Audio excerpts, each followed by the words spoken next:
My name's Savannah, and I'm an OT student intern here at Joy and Laughter Developmental Therapy in San Jose.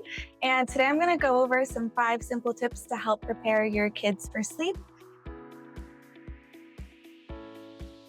So the first tip is going to be to turn off screens at least an hour before bedtime. This is because screens, especially TVs, tablets, they put off blue light. So with blue light, melatonin can be suppressed. And melatonin is a hormone that prepares our brain to sleep. Even our alarm clock can emit enough blue light that can suppress our hormone production. So at nighttime, if you notice that after your kids are watching TV or on their tablet and they tend to be more winded up rather than winding down, that could be because the blue light is tricking their brain to thinking it's daytime. If your child is scared of the dark and still needs a nightlight, then it's recommended that they use a red light instead because that will not mess with the melatonin production. So instead of offering a TV show or a tablet before bedtime, you can try switching to more calming activities like reading a book or listening to calming music. So that leads up to our second tip, which is to create a predictable bedtime routine. So it's helpful for parents to create a predictable and scheduled bedtime routine. Kids often thrive on routine, which helps their body regulate and create a predictable cycle for their brain to know when it's ready to be tired.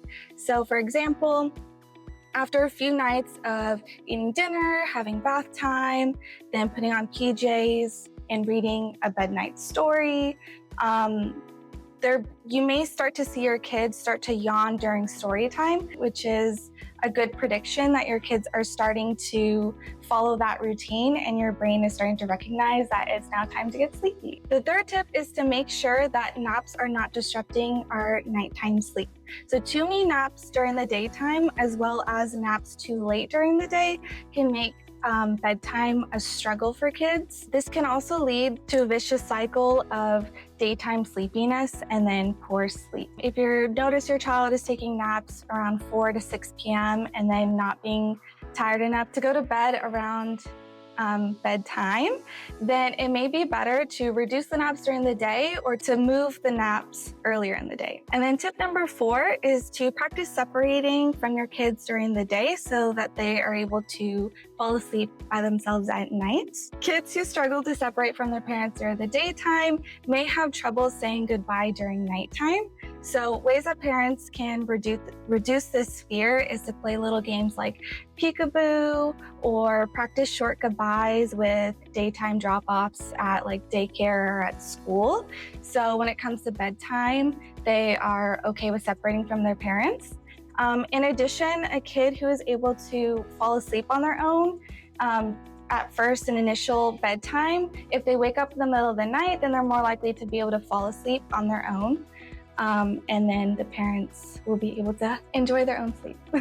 And then tip number 5 is to use proprioceptive activities to calm the body before bed. So proprioceptive activities are important because these can help calm the nervous system before bed and transition the body into sleepiness. Some good heavy exercises include carrying a weighted blanket, hugging a weighted plush, or pushing around a heavy object like a laundry basket.